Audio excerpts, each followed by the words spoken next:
A short time ago, the United States military began major combat operations in Iran.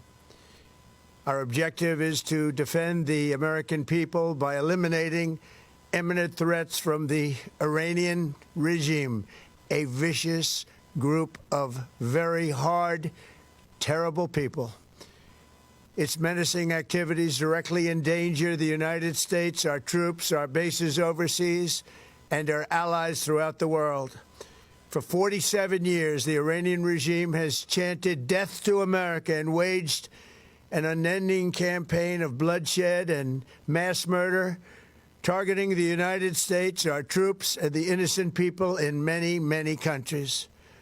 Among the regime's very first acts was to back a violent takeover of the U.S. Embassy in Tehran, holding dozens of American hostages for 444 days. In 1983, Iran's proxies carried out the Marine barracks bombing in Beirut that killed 241 American military personnel. In 2000, they knew and were probably involved with the attack on the USS Cole. Many died.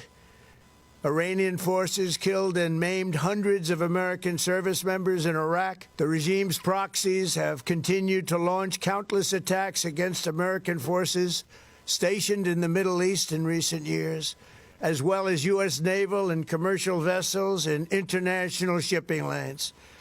It's been mass terror, and we're not going to put up with it any longer.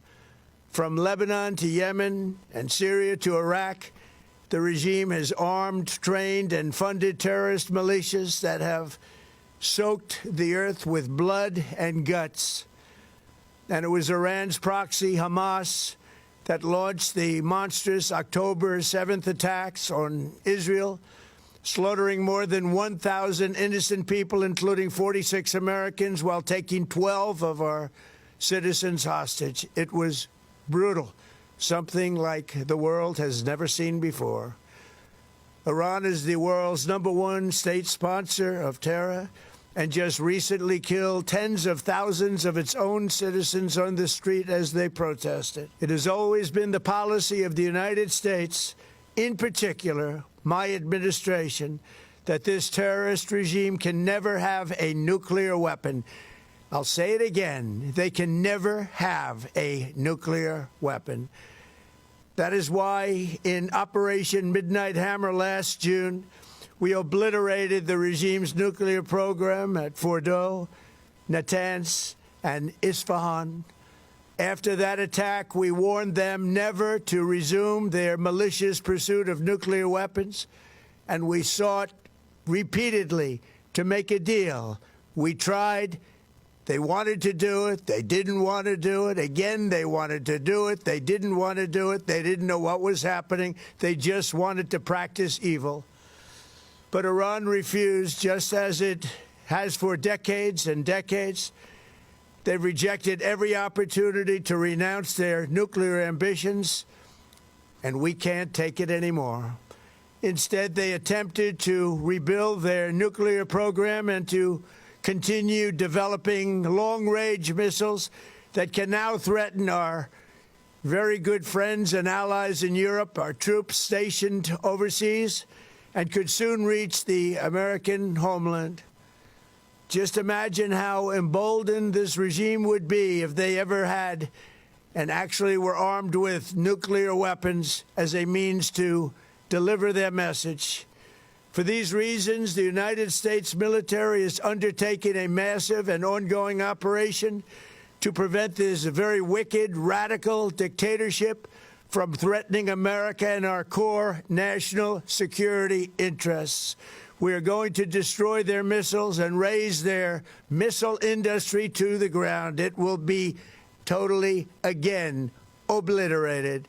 We're going to annihilate their Navy. We're going to ensure that the region's terrorist proxies can no longer destabilize the region or the world and attack our forces and no longer use their IEDs or roadside bombs, as they are sometimes called, to so gravely wound and kill thousands and thousands of people, including many Americans. and we will ensure that Iran does not obtain a nuclear weapon. It's a very simple message. They will never have a nuclear weapon.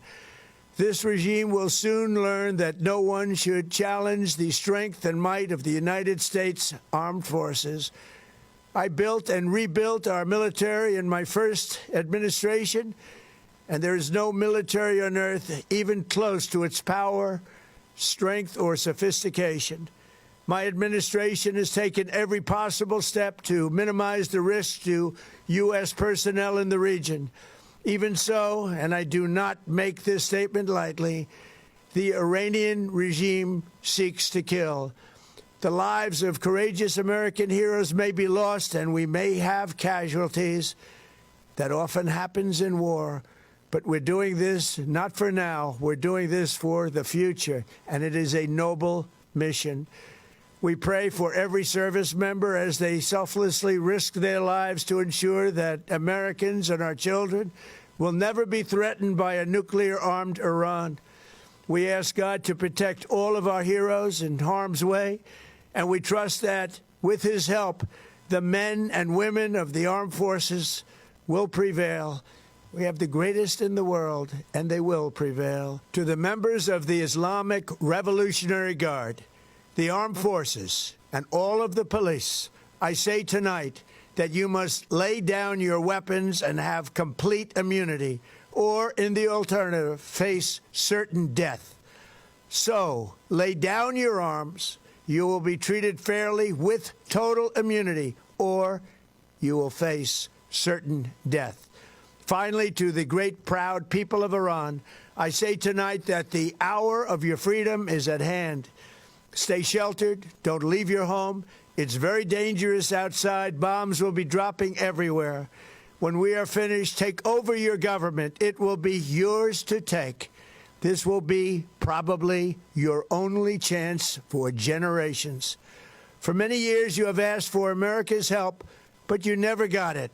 No president was willing to do what I am willing to do tonight. Now you have a president who is giving you what you want. So let's see how you respond. America is backing you with overwhelming strength and devastating force. Now is the time to seize control of your destiny and to unleash the prosperous and glorious future that is close within your reach. This is the moment for action. Do not let it pass. May God bless the brave men and women of America's armed forces. May God bless the United States of America. May God bless you all. Thank you.